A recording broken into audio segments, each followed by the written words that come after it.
국제금시장이 다시 한번 역사적 구간에 진입했습니다.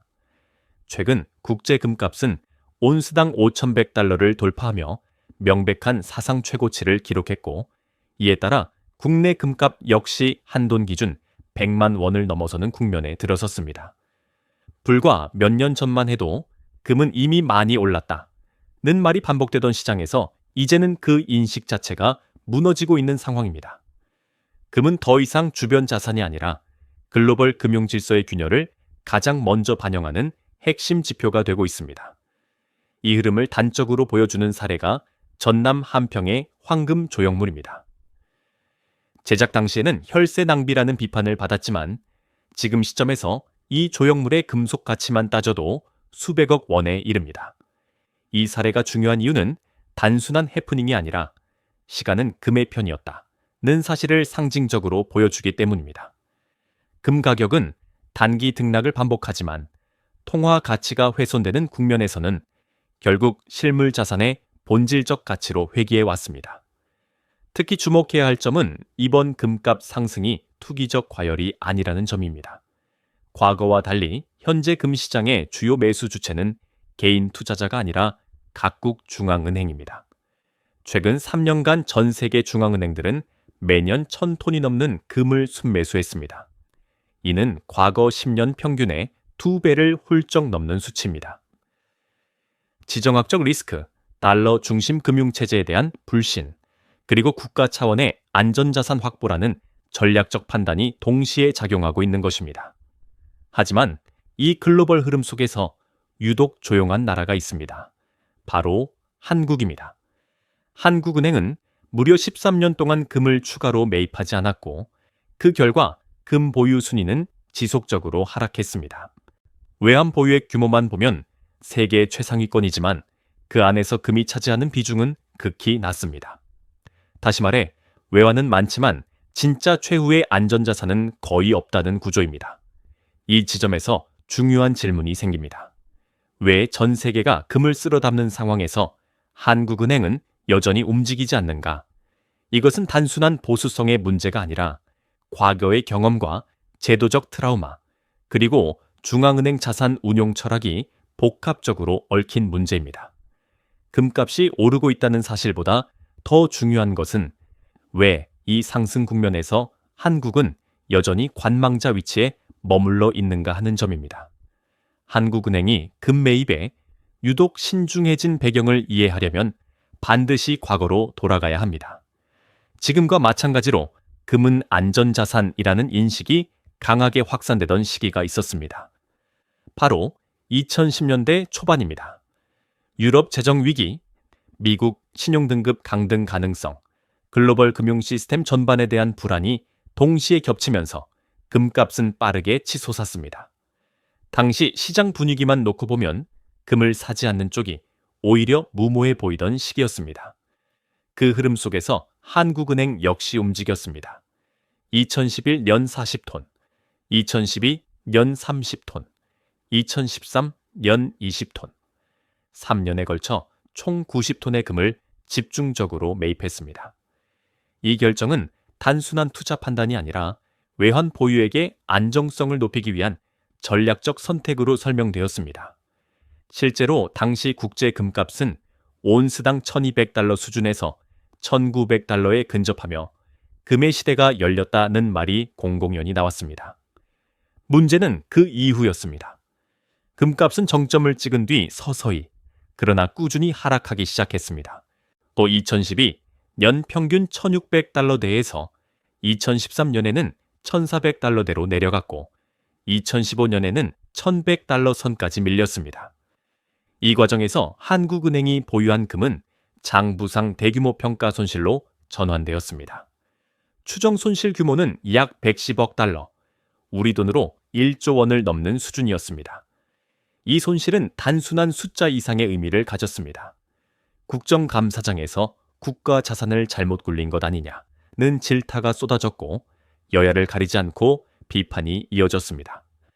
중앙은행의 독립성과 전문성에 대한 문제 제기까지 나오면서 금 매입 결정은 정책 실패 사례로 각인되기 시작했습니다. 이 경험은 한국은행 내부에 깊은 흔적을 남겼습니다. 금은 더 이상 안전한 자산이 아니라 잘못 타이밍을 잡으면 큰 책임을 져야 하는 자산으로 인식되기 시작한 것입니다. 여기에 금이라는 자산의 구조적 특성도 부담으로 작용했습니다. 금은 이자가 발생하지 않고 단기 유동성이 외환이나 국채보다 낮으며 가격 변동성 또한 결코 작지 않습니다. 중앙은행 입장에서 금은 위기 시 최후의 방패일 수는 있지만 평상시 운용 효율성 측면에서는 늘 불편한 자산입니다. 과거의 손실 경험과 이러한 구조적 한계가 결합되면서 한국은행의 금 정책은 극단적으로 보수적인 방향으로 고정되었습니다. 결과적으로 한국은행은 금값이 오를 때 사지 않고 떨어질 때도 사지 않는 선택을 반복해 왔습니다. 이는 단순한 판단 유보가 아니라 과거의 기억이 현재의 정책을 강하게 규정하고 있다는 증거입니다. 그러나 문제는 글로벌 환경이 그때와 완전히 달라졌다는 점입니다. 지금의 금 시장을 2010년대 초반과 같은 틀로 해석하는 순간 판단은 어긋나기 시작합니다. 많은 사람들이 그때도 안전자산이라고 해서 샀다가 크게 물리지 않았느냐라고 말하지만 그 비교 자체가 이미 위험합니다. 당시의 금 상승은 위기 국면에서의 방어적 수요가 중심이었고 위기가 진정되자 금은 자연스럽게 자리를 내주었습니다. 그러나 지금의 금은 단순한 위기 회피 수단이 아니라 국제 금융 질서의 구조적 변화 속에서 재평가되고 있는 자산입니다. 가장 근본적인 차이는 통화에 대한 신뢰입니다. 2010년대 초반만 해도 달러 체제에 대한 의심은 일시적이었고 위기가 지나가면 다시 정상으로 돌아갈 것이라는 믿음이 강했습니다. 반면 현재는 상황이 다릅니다. 팬데믹 이후 전 세계는 전례 없는 통화 팽창을 경험했고 그 결과 국가 부채와 재정 적자는 구조적으로 고착화되었습니다. 금값 상승의 배경에는 단순한 불안이 아니라 화폐는 계속 희석되고 있다는 인식이 자리 잡고 있습니다. 이 때문에 이번 금 매수의 주체는 개인 투자자가 아니라 중앙은행입니다. 최근 3년간 전 세계 중앙은행들은 매년 1,000톤이 넘는 금을 순매입했습니다. 이는 단기 수익을 노린 선택이 아니라 외환 보유 전략 자체를 재설계하고 있다는 신호입니다. 특히 신흥국뿐만 아니라 지정학적 이해관계가 복잡한 국가일수록 금 비중을 빠르게 늘리고 있습니다. 금은 특정 국가의 신용에 의존하지 않는 유일한 비국가적 자산이기 때문입니다. 또 하나의 핵심 변화는 지정학적 리스크입니다. 과거에는 금융제재가 주로 개인이나 기업을 대상으로 했다면 이제는 국가의 외환 보유 자산 자체가 제재의 대상이 되는 시대가 되었습니다. 특정 통화로 보유한 자산이 정치적 판단 하나로 동결될 수 있다는 경험은 많은 국가들에게 강한 학습 효과를 남겼습니다. 그 결과 옛 누군가의 서명이 필요 없는 자산으로서 금의 전략적 가치는 급격히 상승했습니다. 이런 환경에서 금을 단순히 가격 변동성이 큰 자산으로만 보는 시각은 점점 설득력을 잃고 있습니다. 금은 이자를 주지 않지만 대신 체제 변화에 대한 보험료 역할을 합니다. 중앙은행들이 금을 사는 이유는 가격이 더 오를 것이라는 기대보다는 화폐 시스템 자체에 대한 신뢰가 흔들릴 때 최후에 남는 자산이 무엇인가에 대한 판단입니다. 문제는 한국은행의 시계가 여전히 과거에 머물러 있다는 점입니다. 과거의 손실 경험은 이해할 수 있지만 지금의 금을 과거와 동일한 위험 자산으로 취급하는 것은 다른 차원의 위험을 낳을 수 있습니다. 한국의 외환 보유의 규모만 놓고 보면 늘 안심하는 분위기가 형성됩니다. 4천억 달러를 넘는 외환 보유액, 세계 10위권 수준이라는 수치는 숫자만 보면 충분히 든든해 보입니다.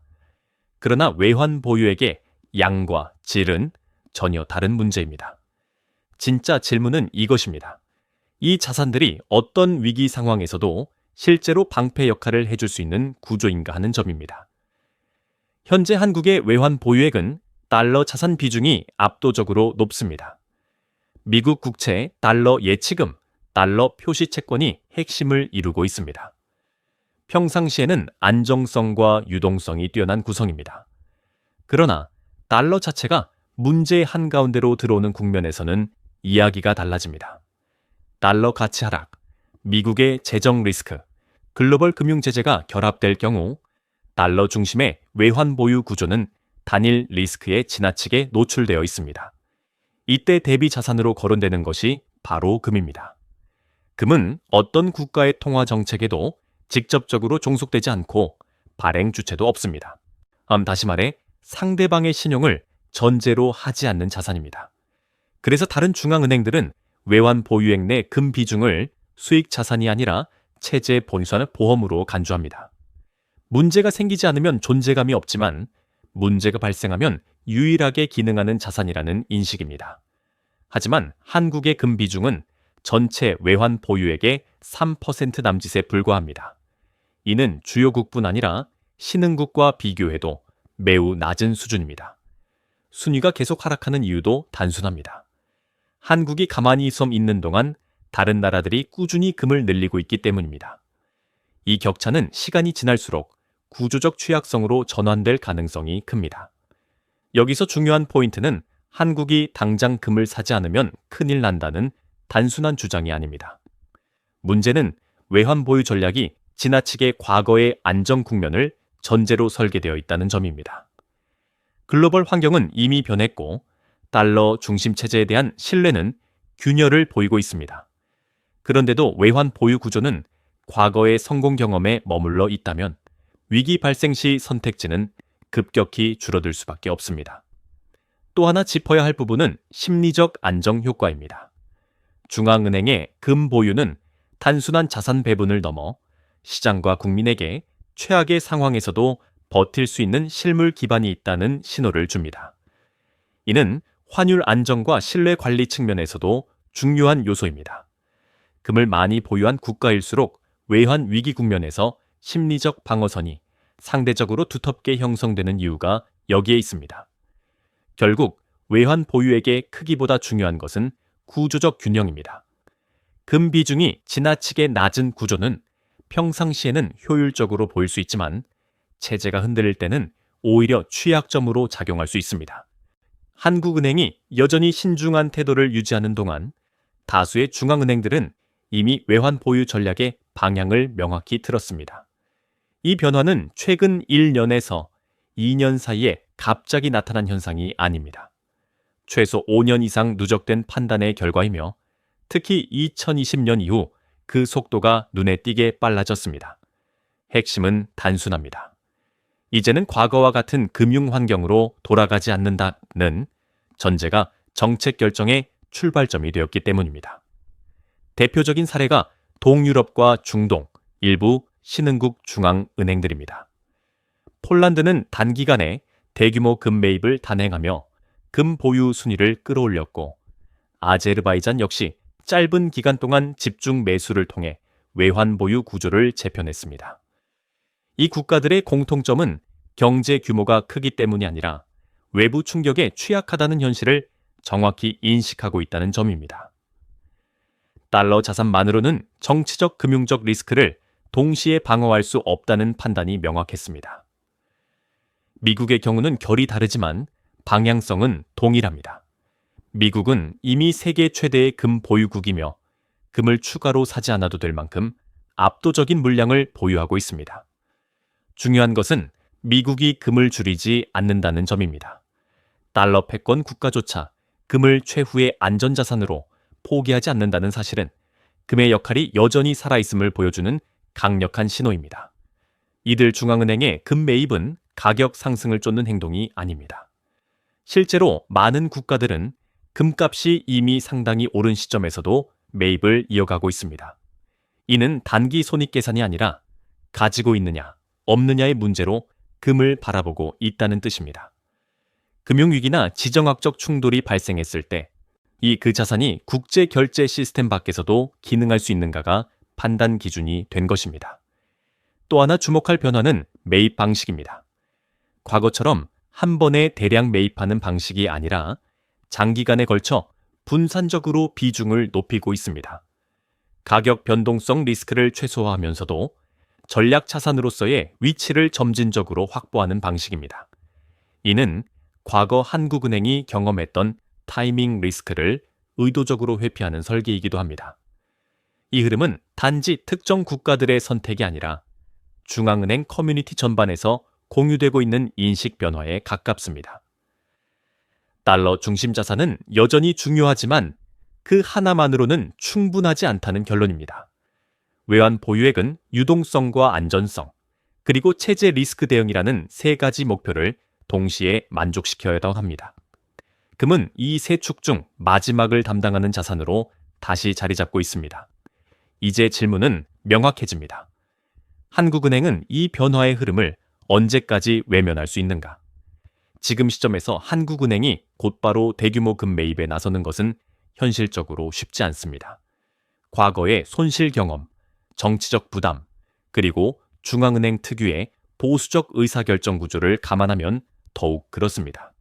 그러나 아무것도 하지 않는 것과 과거와 같은 실수를 반복하는 것 사이에는 충분한 선택지가 존재합니다. 문제는 금을 사느냐 마느냐가 아니라 어떤 방식으로 외환 보유 전략을 조정하느냐입니다. 첫 번째 해법은 금을 투자 자산이 아닌 비중 관리 자산으로 명확히 규정하는 것입니다. 금 매입을 가격 전망에 따라 결정하는 순간 과거의 트라우마는 다시 작동할 수밖에 없습니다. 반대로 외환 보유액 대비 금 비중의 목표 구간을 설정하고 그 범위 안에서 기계적으로 조정한다면 정책 판단의 부담은 크게 줄어듭니다. 가격이 오르든 내리든 비중 관리 차원에서 접근하는 방식입니다. 두 번째는 매입 속도의 문제입니다. 과거처럼 단기간에 집중 매입하는 방식은 타이밍 리스크를 키웁니다. 현재 중앙은행들이 채택하고 있는 방식은 연 단위 혹은 분기 단위로 소규모 매입을 반복하는 구조입니다.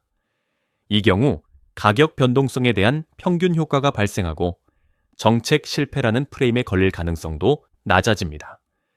눈에 띄지 않게 그러나 꾸준히가 핵심입니다. 세 번째는 금 보유의 목적을 명확히 대외적으로 설명하는 것입니다. 금은 이자를 주지 않는 자산이라는 비판은 언제나 반복됩니다. 그러나 금의 역할은 수익 창출이 아니라 위기 대응입니다. 이 점을 명확히 하지 않으면 단기 평가 손실이 발생했을 때 다시 정치적 압박에 노출될 수밖에 없습니다.